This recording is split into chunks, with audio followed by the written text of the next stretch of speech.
जो दान नहीं देता उसको स्वर्ग में भी स्थान नहीं मिलता, और स्वर्ग में स्थान मिल गया तो वो भूख और प्यास से वहां पे तड़पते रहता है। वाल्मीकि रामायण की एक मैं बड़ी सुंदर कथा सुनाता हूं आपको कि एक समय राजा श्वेत थे।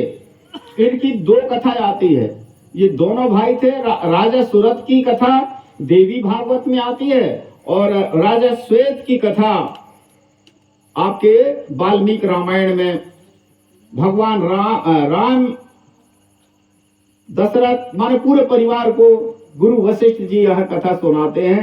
बोले राजा राम, आप इस कथा को ध्यान पूर्वक सुनिए, मैं आपको सुनाता हूं। आपके कुल में ही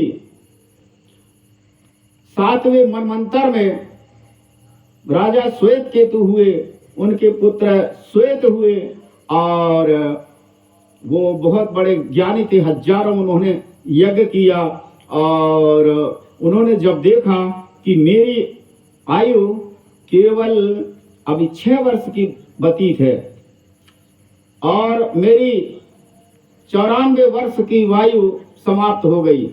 कलयुग में 1 लाख वर्ष की आयु होती है मनुष्य की, और सतयुग में 1 लाख वर्ष की, त्रेता युग में 32,000 वर्ष की, और कलयुग में वो द्वापर युग में 1000 वर्ष की, कलयुग में केवल 120 वर्ष की आयु होती है। तो उनके 96,000 वर्ष बीत गए थे राज सुख भोगते, खाना पीना ऐसो आराम करना। जब उनको ऋषियों के द्वारा कुछ मालूम हुआ कि हमारी आयु केवल 40 वर्ष व्यतीत भोगने का रह गया है, तो उन्होंने सोचा कि मैं ये राजपाट को त्याग कर दूं और